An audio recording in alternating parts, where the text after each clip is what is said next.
Hi, I'm Greg Hunter. This is the weekly news wrap up for Friday, October 5th, 2018, the WNW 355.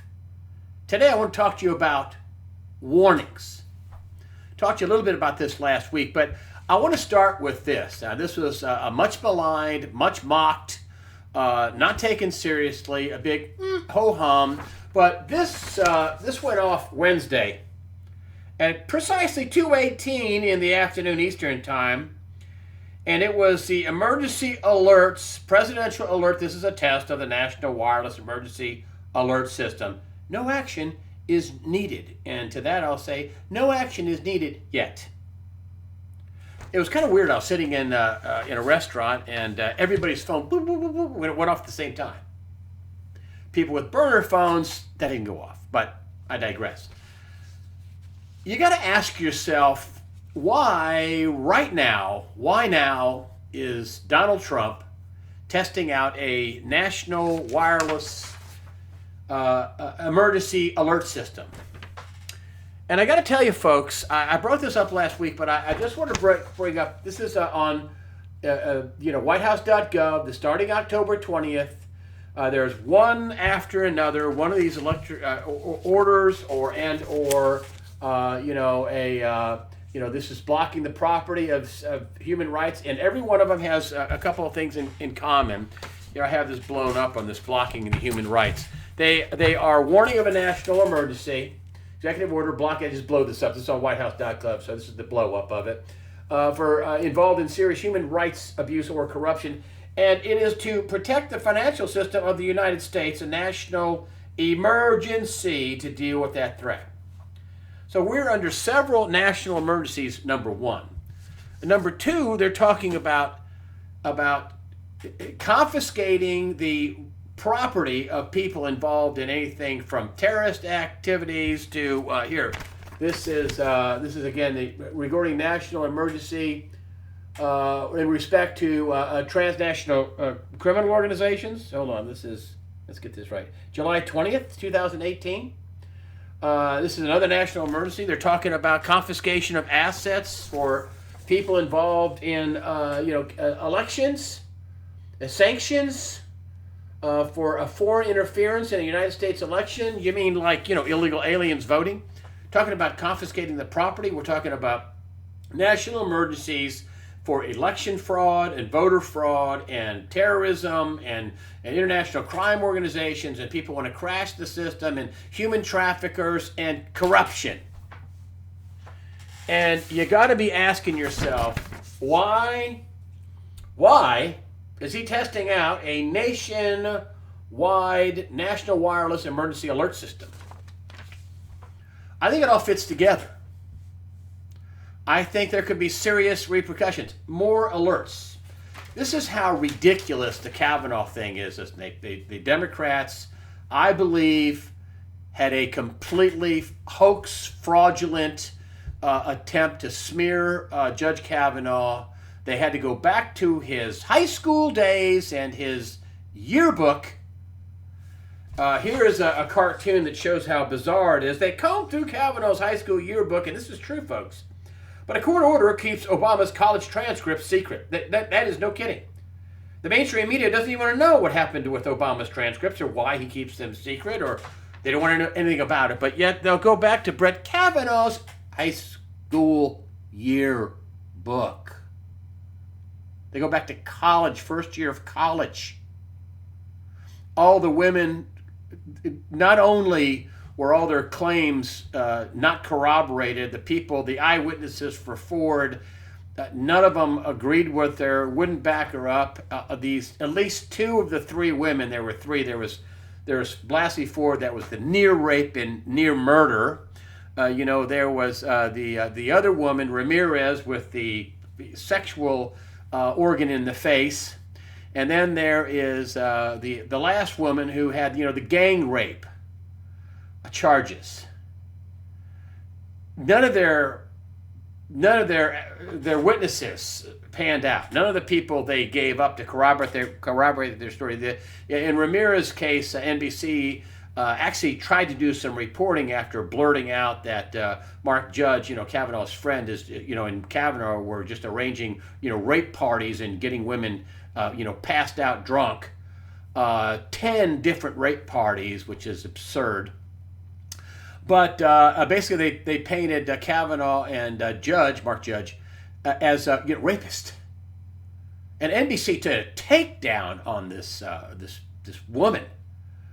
One of the people they gave was dead. Another one said they didn't know her. Two more didn't comment. She backpedaled on everything. Listen, there's at least a couple of these women I think could be up for perjury charges. I mean, so many discrepancies, so many things that were obviously not true. Two of them at least testified under oath. Then you have these poor people that are doxing senators. This guy got arrested. He used to work for Sheila Jackson Lee. Do they realize they're going to go to jail?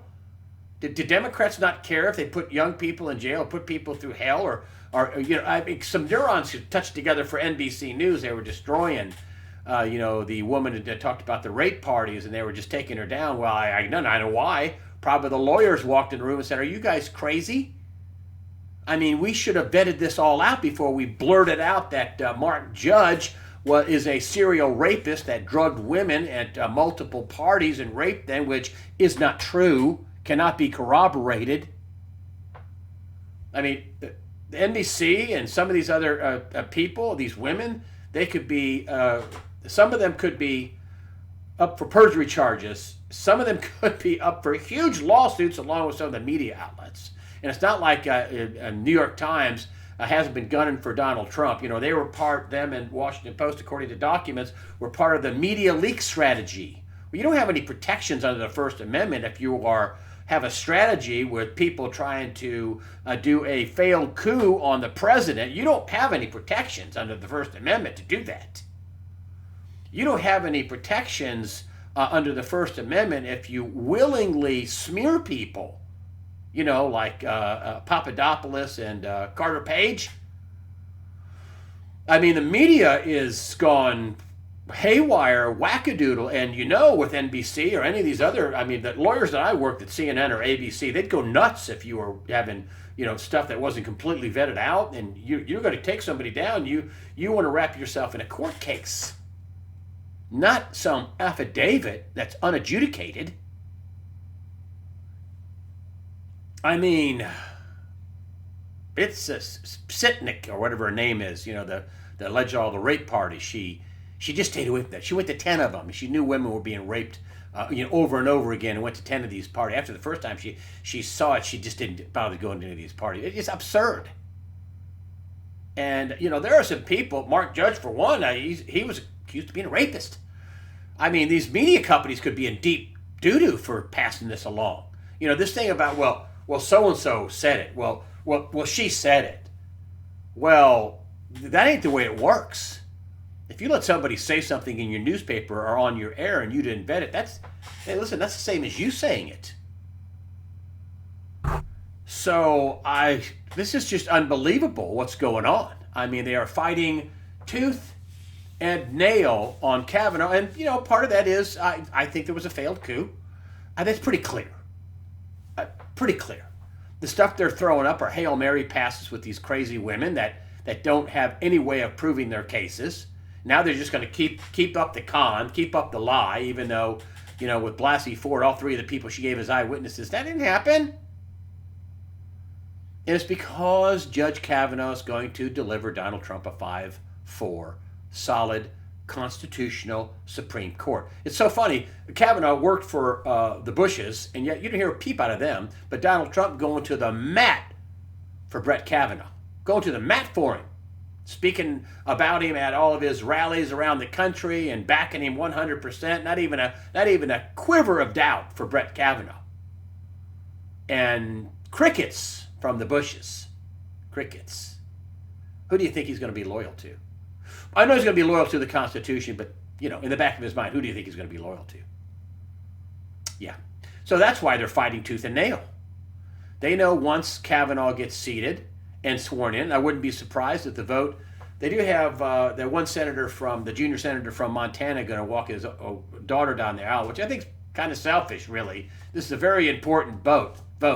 Heidi Heitkamp says she's a no vote. Manchin from West Virginia. There's a lot of senators that are in deep red states that are in deep trouble, and it's so close they could vote no on Kavanaugh. And boop, boing, they'd be gone. So I don't know. I mean, I think there's going to be, some Democrats vote yes. I think it might be 53, 54 to 46, 47. I think he's going to get in. And I think once he does, all hell can break loose. I mean, if you look at the protesters, which are paid protesters, I mean, they're tied to George Soros. They all have printed signs. They're wearing black shirts. They're organized. This is George Soros. And I think once the indictments start coming down, and you can't have a failed coup and expect to just go on about your merry way. And once all this happens, the other thing is about the confiscation of assets. I mean, there could be very wealthy people who have their assets confiscated. I mean, here you have Dianne Feinstein, who had a Chinese national working in her office for 20 years. She's fighting tooth and nail. You think there might be an indictment for her for treason? For all the money she made? These people they were like, this is a twofer. We can trash America and try to take it down, and I can become rich while I'm doing it. Which brings me to this. Step aside, Russia. Pence accuses China of meddling in American democracy. This is a zero-hedge story. USS Decatur, which was dangerously intercepted by a Chinese naval vessel in the South China Sea. They got within, 45 meters, pretty close for big ships. They built up all these islands in the South China Sea. They also, have, here's some more. So Pence uses a debt diplomacy to expand its influence. Keep your mind on that. China uses debt diplomacy to expand its influence and try to control the United States. You've seen these gyrations in the bond market. We'll bring that up in just a minute. Pence says China meddling in American democracy. He says that they don't like Donald Trump. They want a different president. Also, Pence calls for Google to end the Dragonfly app development, where they could censor and rat out people in China that, search for the wrong thing. I mean, it's, they're like the new enemy, according to Mike Pence. That there's this memo that's been circulating about China's intentions to interfere with the elections. They don't like Donald Trump. Obviously, they don't like Donald Trump. He's the first guy to say, hey, we're going to have tariffs on China.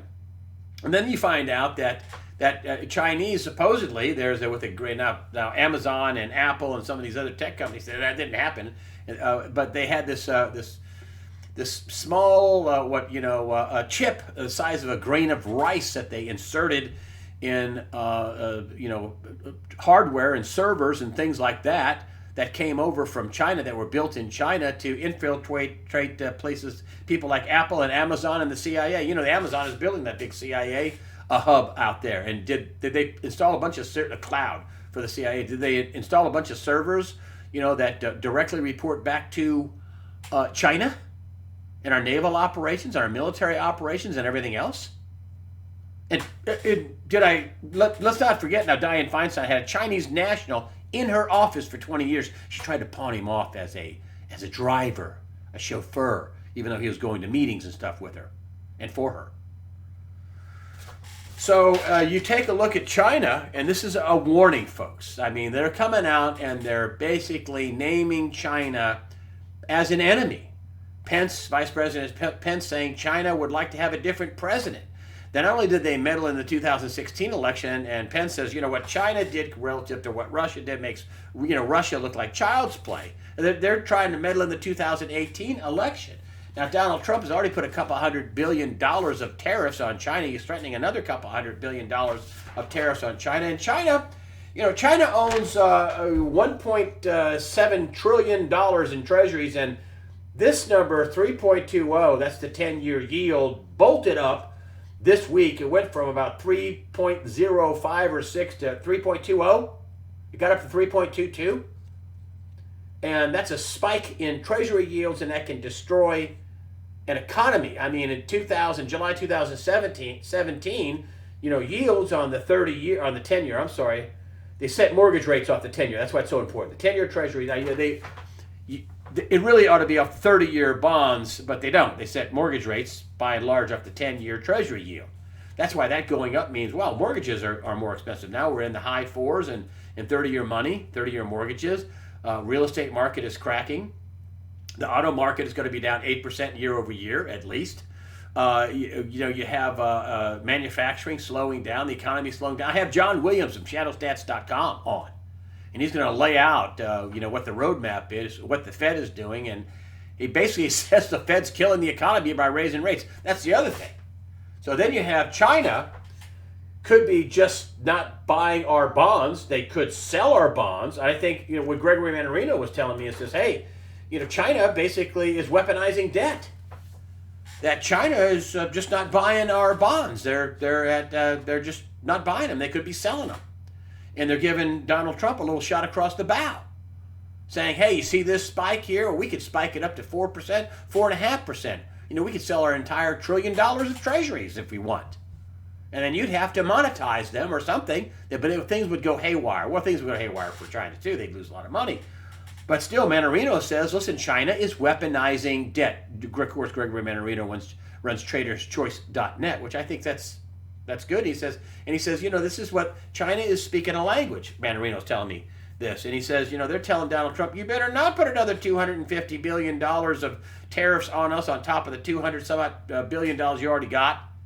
We'll spike your treasury yields. You'll crash your economy. You'll crash your markets. Jeffrey Gundlach, the big hedge fund guy, the big multi-billion-dollar investor, is warning that stocks and bonds are going to go down at the same time. Another warning, right? So that's what I'm talking about, the warnings.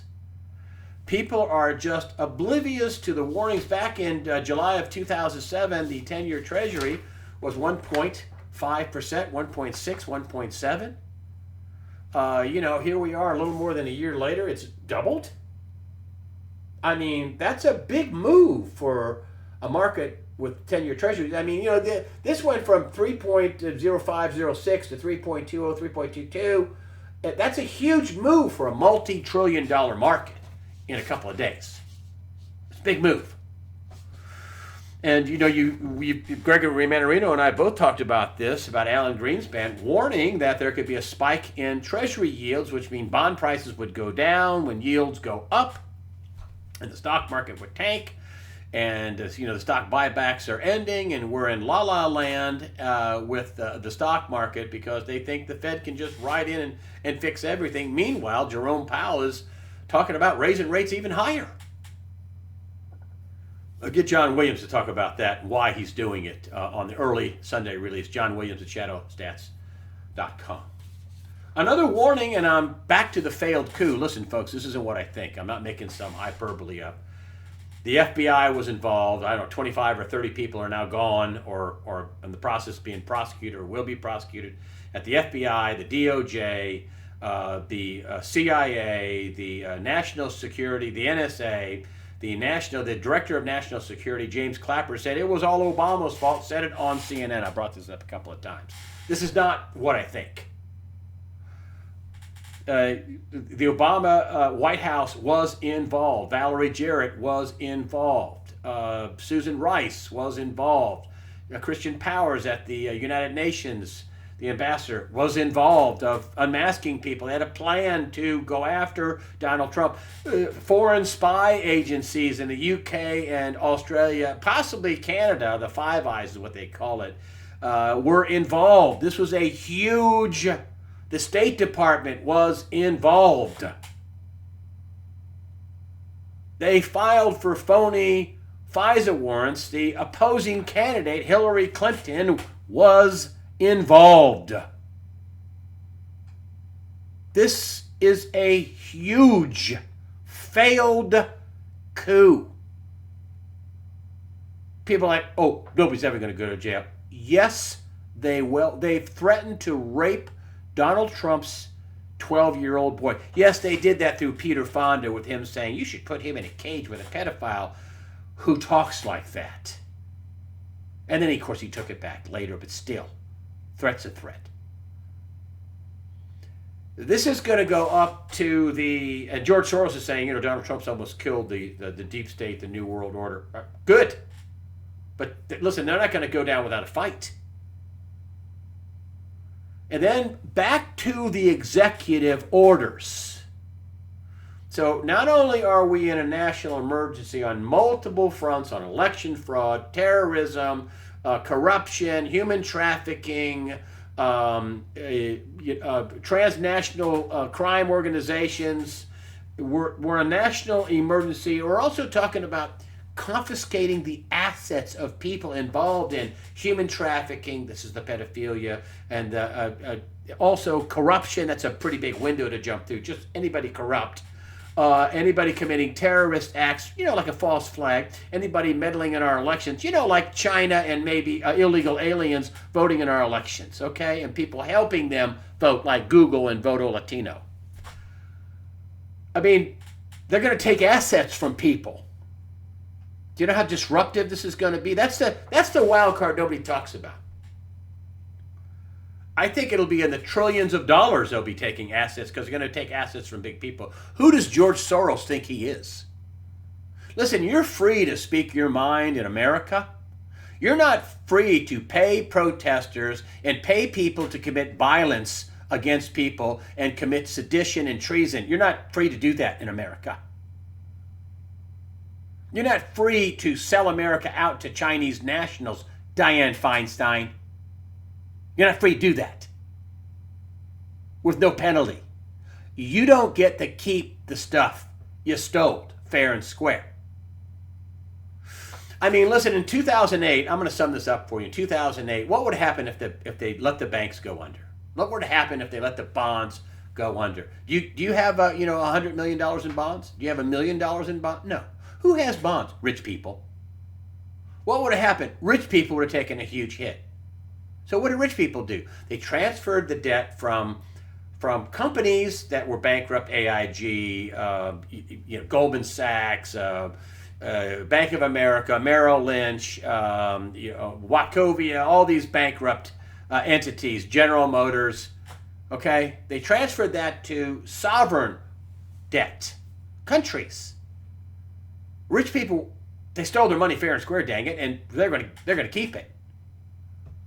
And so what's happening now is that rich people still want to keep their money. They want to try to grow their way out of it. Nobody wants to take a loss.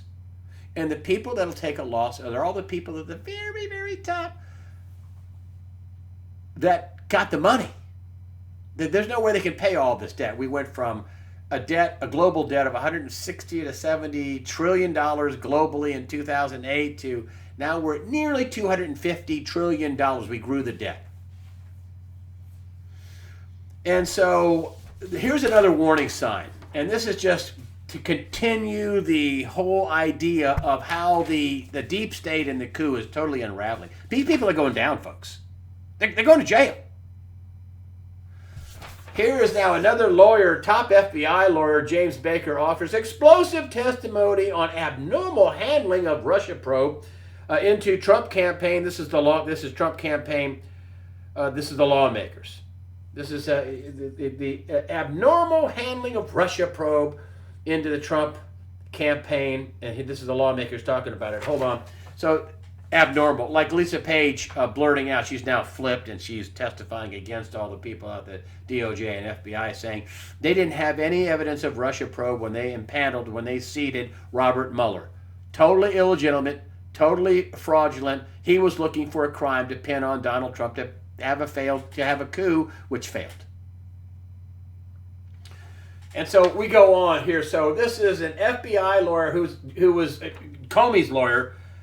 Baker, who had a close working relationship with former FBI Director James Comey, left the Bureau earlier this year. Baker is at the heart of surveillance abuse allegations. In other words, they used phony paperwork paid for by Hillary Clinton and worked on by Fusion GPS. Bruce Orr's wife, Nellie, and him helped write it along with a foreign spy helped write this phony piece of phony document that they took to the FISA court and said, we need to spy on the Trump administration. Carter Page, Papadopoulos, they made them out to be complete, traitors, which they were not.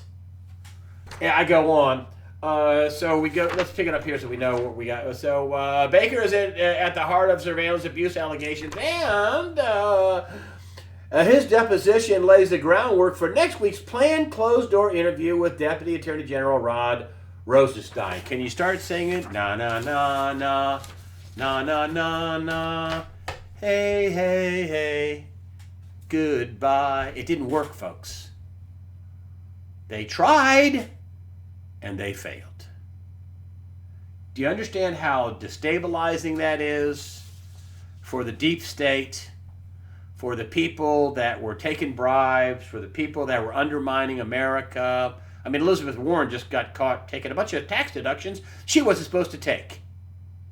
Senator Elizabeth Warren, the person they call Hiawatha or Pocahontas, who says she's an Indian or Native American. So, folks, I'm telling you that this is a warning sign. Another warning sign, this is unraveling. And wait till they declassify all these FISA documents, and full out they used a phony dossier to get a fraudulently apply for a spy warrant against the Trump administration and effectively Donald Trump himself to try to knock him out of office. Did I tell you it didn't work? And this is why this warning, 218, Wednesday, October 3rd, emergency alert, presidential alert. This is a test of the National Wireless Emergency Alert System. No action is needed yet. And then I just want to leave you with this little chart because I love pictures. I'm kind of a simple guy, and pictures simple. Oh. And so here we have, this is 2000. Have you looked at these patterns? 2000. So here we have, it goes up, boink, then it goes down, then it tests, and it crashes. 2007, 2008, it goes up, it goes down, it tests again, and you know the rest of the story. It went down to 666. This went down to 666, right? Remember that? And then of course all QE1, QE2, QE3, Operation Twist, all the QE, all the money printing, happened, all the bond buying, the mortgage-backed security buying. They spent $500 billion just buying the mistakes of bankers, because nobody would ever ask who got the money. The bond buying overseas, negative interest rates overseas. They did everything they could to bring this back, except do the right thing, which was wash out some debt. They didn't. They just added to the debt. Woo! Everybody got rich. So now you bring it up to here, 2018, and boy, doesn't that look a lot the same? I mean, here we go, 2000. There we go, the first ding, just like this one, just like this one. Then we got the second one, ding, test. And then what happens after that test, folks? Do you think it keeps going up, or do you think you have an event like that or an event like this? Huh? What do you think is going to happen?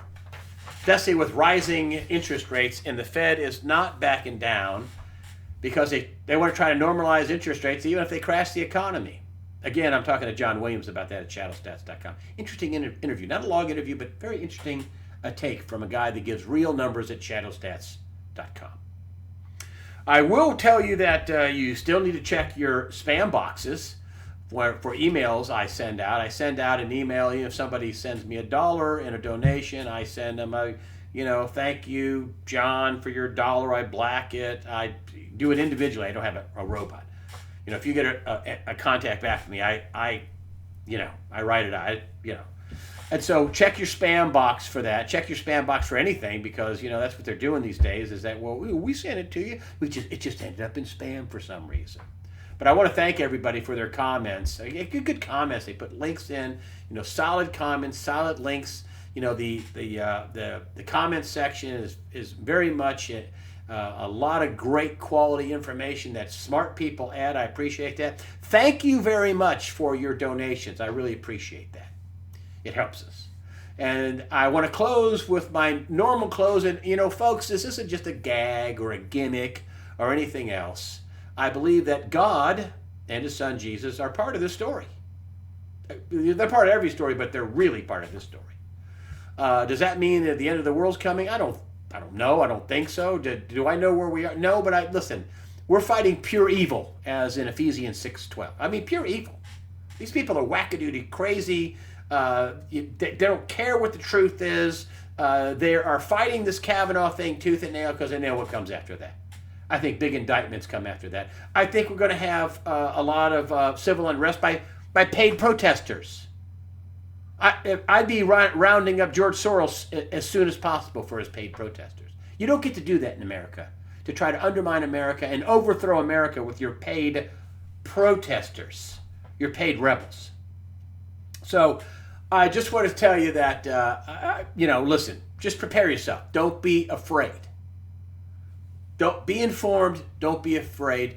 And prepare yourself mentally, physically, above all, spiritually. Fear not. God the Father and His Son, Jesus Christ, are in charge. Fear not.